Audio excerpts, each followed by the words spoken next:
ఇప్పుడు మనం 2024వ సంవత్సరం నూతన సంవత్సరం ద్వాదశ రాశిలో 10వ రాశి మకర రాశి వారి జ్యోతిష్యం భూత భవిష్యత్తు వర్ధమానం ఎలా ఉందో శుభయోగం అశుభయోగం అలాగే వారి జాతక బలంలో గోచార ఫలం ఎలా ఉందో మన జానకిరామ్ని అడిగి చూద్దామండి.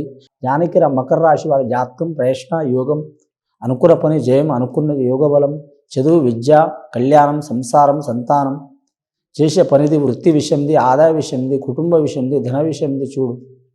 అనుకున్న కోరికలు నెరవేరుతాయా లేవా, గ్రహ బలాలు ఎలా ఉన్నాయి చూడు.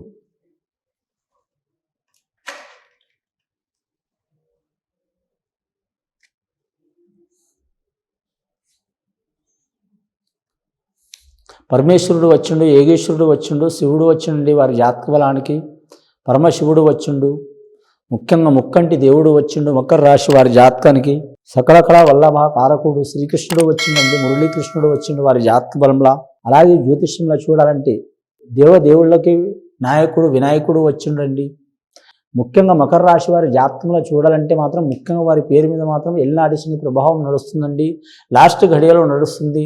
గత 5-6 సంవత్సరాల నుంచి వారికి ఎల్నాటి శని ప్రభావం మూలంగా మాత్రం చాలా వరకు మాత్రం 100కి 50% మందికి మాత్రం కలిసి వచ్చింది, 50% మందికి మాత్రం ఇబ్బంది వచ్చిందండి.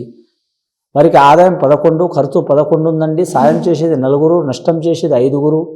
ఎల్నాటి శని ప్రభావం 9 గ్రహాల్లో మాత్రం వారికి 3 గ్రహాలు అనుకూలం ఉన్నాయండి, 6 గ్రహాలు అనుకూలంగా లేవు. 9 గ్రహాల్లో వారికి మాత్రం ముఖ్యంగా శని మాత్రం అధిపతి మంచిగా లేదు. వారి జాతక బలానికి శని 7.5 సంవత్సరాలు ప్రతి రాశికి వస్తుందండి. ప్రజెంట్ ఇప్పుడు నడుస్తుంది మకర రాశికి, కుంభరాశికి, మీనరాశికి.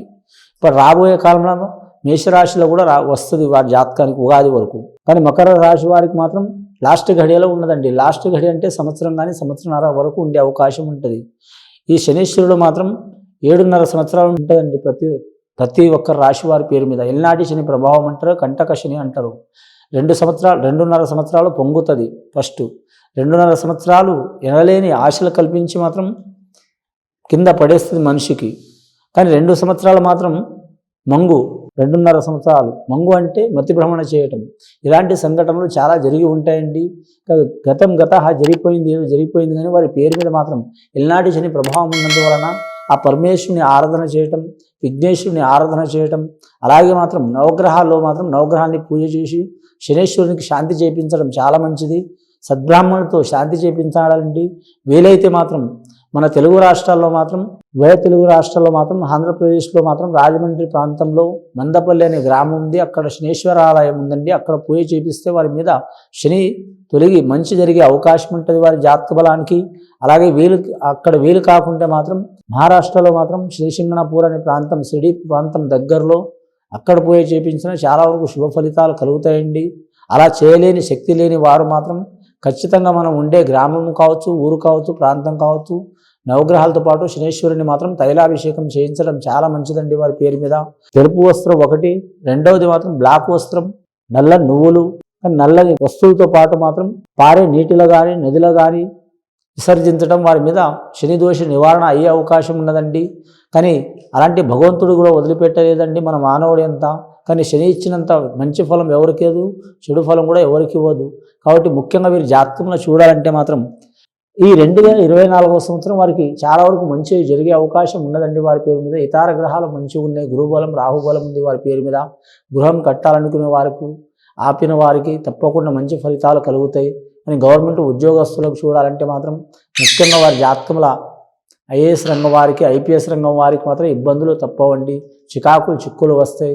ఇక రాజకీయ నాయకులకైతే మాత్రం చాలా వరకు భ్రష్టత ఉంటుంది వారి పేరు మీద. ముఖ్యంగా వీరి జాతకంలో చూడాలంటే మాత్రం రెవెన్యూ రంగం వారికి మాత్రం కలిసి వచ్చే అవకాశం ఉంటుంది. కానీ మాత్రం ఉద్యోగ విషయంలో చూడాలంటే మాత్రం నిరుద్యోగులు చాలా వరకు శుభవార్తలు వినే అవకాశం ఉంటుందండి.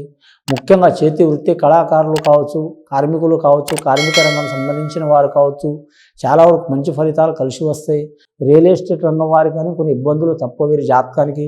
ఇక ధనిష్ఠా నక్షత్రానికి అధిపతి మాత్రం కుజుడు కాబట్టి వారికి మాత్రం రియల్ ఎస్టేట్ రంగం, భూమి వ్యాపారం కొనటం, అమ్మటం, బహుళాంతస్తులు కట్టడం, ఇలాంటి సంఘటనలు వారికి మంచి జరిగే అవకాశం ఉంటుందండి.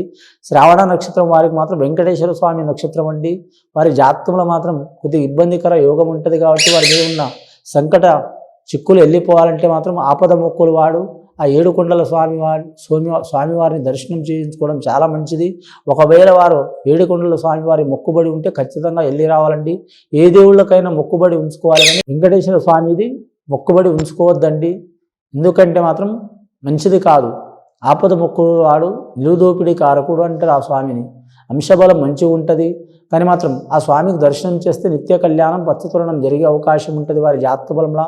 అలాగే ఉత్తరాషాఢ నక్షత్రం వారు రవి మహర్దశి నడుస్తున్న వారు మాత్రం సూర్య ఆరాధన చేయటం చాలా మంచిది. కానీ ఆరోగ్యంలో చిక్కులు చికాకులు ఉన్నవారు మాత్రం ఖచ్చితంగా వారు మాత్రం మరి జాతక బలానికి మాత్రం హనుమాన్ చాలీస చదవటం, ఆదిత్య హృదయ పారణ చదవటం చాలా వరకు మంచిదండి. కానీ విద్యార్థులకు విద్య విషయంలో ఆటంకాలు చిక్కులు వచ్చినా సరే గెలిచే అవకాశం ఉంటుంది. కళాకారులు క్రీడాకారులు కూడా కలిసి వచ్చే అవకాశం ఉంటుంది.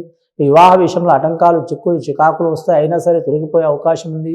పెద్దల నుంచి ఆస్తి తగాదులు, కోర్టు తగాదులు, భూమి తగాదులు ఉన్నవారు కూడా తొలగిపోయే అవకాశం ఉంది. ఇక సంతానరిష్ట అరిష్టం ఉన్న వారికి మాత్రం తగ్గిపోయే అవకాశం ఉంది. నమ్మిన వారు సహకారం చేస్తారు. ముఖ్యంగా ఈ మకర రాశి వారి జాతకంలో చూడాలంటే మాత్రం మిశ్రమ ఫలితం ఉన్నదండి. వీలైతే మాత్రం ఖచ్చితంగా మాత్రం వీరికి నెలకొకసారి కానీ మాత్రం లేదా వారానికి ఒకసారి కానీ, నెల కంటే మాత్రం మాస శివరాత్రి రోజు కానీ, ఏకాదశి రోజు కానీ, సోమవారం రోజు కానీ శివాలయం సందర్శనం చేయడం చాలా మంచిదండి. ఇది విని చూసి ఆచరించే వారికి, మకర రాశి వారికి సకల శుభాలు కలుగుతాయండి. ఆ పరమేశ్వరుడు దయ వలన శుభం భూయత్.